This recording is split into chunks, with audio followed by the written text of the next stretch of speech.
नमस्कार बच्चों। आत्म परिचय आपको कविता आपने पहले पढ़ी थी हरवंश राय बच्चन की। उसी अध्याय का एक दूसरी कविता दिन जल्दी जल्दी ढलता है, हरवंश राय बच्चन का एक गीत है। इसको हम आज पढ़ने की कोशिश करते हैं और समझने की कोशिश करते हैं कि ये किस तरह से हमारे जीवन में आशा का संचार करता है, कैसे हमारे उत्साह में वृद्धि करता है। तो आइए पढ़ते हैं। दिन जल्दी जल्दी ढलता है। कवि हैं हरवंश राय बच्चन। हो न जाए पथ में रात कहीं, मंजिल भी तो है दूर नहीं। यह सोच थका दिन का पंथी भी जल्दी जल्दी चलता है। दिन जल्दी जल्दी ढलता है। बच्चे प्रत्याशा में होंगे, नीड़ों से झांक रहे होंगे। यह ध्यान परों में चिड़ियों के, भरता कितनी चंचलता है। दिन जल्दी जल्दी ढलता है। मुझसे मिलने को कौन विकल, मैं होऊं किसके हित चंचल। यह प्रश्न शिथिल करता मन को, भरता और मैं विह्वलता है। दिन जल्दी जल्दी ढलता है। तो सभी इस कविता को 1, 2, 3 बार दोहराएंगे, अपने किताब आप खोल के रखेंगे और इसको फिर समझने की कोशिश करेंगे। देखिए इसमें कुछ महत्वपूर्ण जो वर्ड आए हैं, जैसे विह्वलता, इसका अर्थ हम समझने की कोशिश करेंगे। विह्वलता को अंडरलाइन कर लीजिए। और एक इसमें शब्द आया है प्रत्याशा, इनको समझेंगे। तो कविता का अर्थ देखिए। हो न जाए पथ में रात कहीं, मंजिल भी तो है दूर नहीं।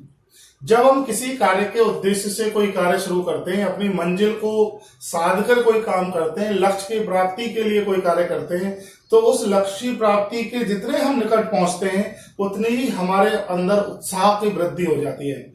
हम उतनी ही तेजी से उस लक्ष्य को पाने के लिए और प्रयासरत हो जाते हैं। तो हो न जाए पथ में रात कहीं। अब देखिए 2 शब्द हैं यहाँ, पथ और रात। पथ जो प्रतीक है वह जीवन पथ का है, जीवन पथ।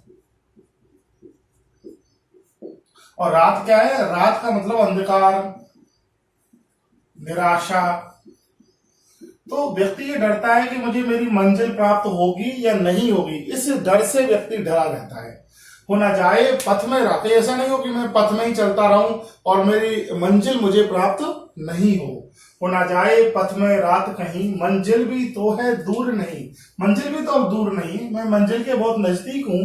तो इसलिए मुझे हतोत्साहित नहीं हो रहा है, हतवल नहीं होना है, अपने उत्साह को बना करके रखना है। हो ना जाए पथ में रात कहीं, मंजिल भी तो है दूर नहीं। यह सोच थका दिन का पंथी भी जल्दी जल्दी चलता है। दिन भर का जो राहगीर है, रात्रि होते होते, सांका होते होते अपने कदमों में तेजी ला देता है, ताकि वह रात्रि होने से पहले अपने घर, अपने आवास तक पहुंच जाए। इसलिए जो आदमी, जो व्यक्ति अपने जीवन में जिस मंजिल को लेकर के काम करता है, जैसे जैसे उसे सफलताएं उसमें मिलती जाती हैं, उसका उत्साह बढ़ता जाता है, वो जल्दी जल्दी चलने लगता है, तेज गति से अपना कार्य करना प्रारंभ कर देता है। दिन जल्दी जल्दी ढलता है। तो बहुत ही प्यारी पंक्तियां हैं, उत्साहवर्धक पंक्तियां हैं, और जो आपको ये समझाने का प्रयास कर रही हैं कि जो दिन है, यानी अपना जो पथ है, जीवन पथ, उस पर हमें बिना किसी निराशा के आगे बढ़ना है। बच्चे प्रत्याशा में, दूसरा ये दृश्य जो है दोनों पक्षियों से लिया है। बच्चे प्रत्याशा, प्रत्याशा शब्द का मतलब देखिए प्रति आशा, प्रत्याशा,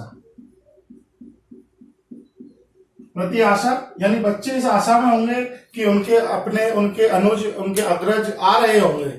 तो उनके आने की जो आशा है, उनके माता पिता के आने की जो आशा जो बच्चों को होती है, उस आशा में कौन इंतजार कर रहा है? उनका बच्चे नीड़ों से झांक रहे होंगे। जब पक्षी दाना लेकर के आते हैं तो उनके जो बच्चे हैं वो घोंसलों से झांक झांक करके देखते हैं। नीड़ मतलब घोंसले।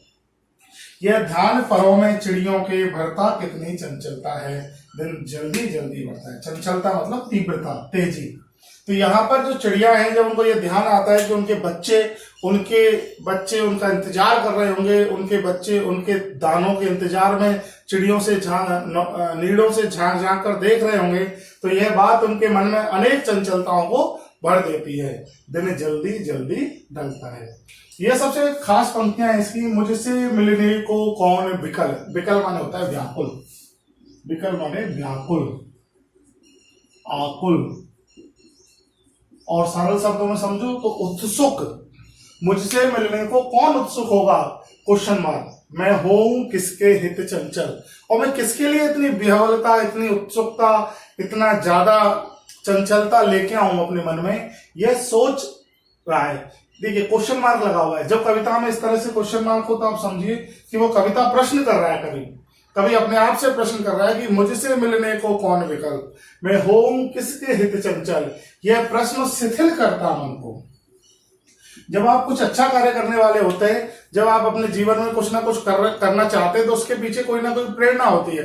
अगर वह प्रेरणा ही आपकी कमजोर पड़ जाती है तो आपके प्रयास कैसे हो जाते हैं, शिथिल हो जाते हैं। जैसे चिड़ियों के पीछे प्रेरणा उनके बच्चे हैं, उनके नीड़ों में जो बच्चे हैं उनके लिए जो दाना ले जाने का प्रेरणा से जो काम कर रहे हैं, अगर वही शिथिल पड़ गई, वही कमजोर पड़ गई, तो निश्चित रूप से क्या होगा, यह प्रश्न शिथिल करता मन को भरता उर में विह्वलता है।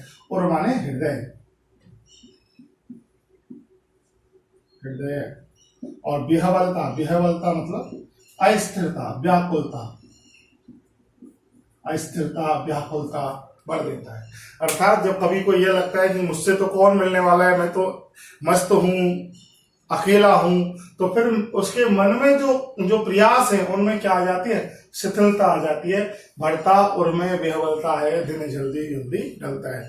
तो इस कविता के माध्यम से आप लोगों ने समझा कि कैसे कवि इस गीत के माध्यम से बता रहे हैं कि जो मंजिल है उसे प्राप्त करने के लिए हमें नित्य चलना है, नियमित रूप से आगे बढ़ना है, आशा से भरे रहना है।